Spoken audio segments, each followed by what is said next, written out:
Hey everyone, welcome back to Guide with Samuel. In this quick guide, I'll show you how to activate your Citibanamex card at an ATM in just 1 minute. Let's get started. Step 1. Insert your new Citibanamex card into the ATM.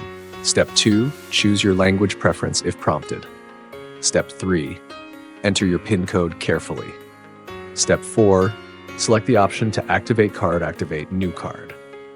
Step 5. Follow the on-screen instructions to confirm your activation.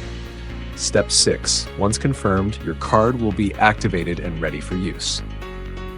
Tip: make sure you've activated your card within the first 30 days after receiving it to avoid any activation issues. And that's it. Your Citibanamex card is now activated and ready to use.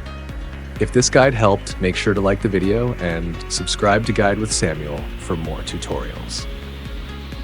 Thanks for watching.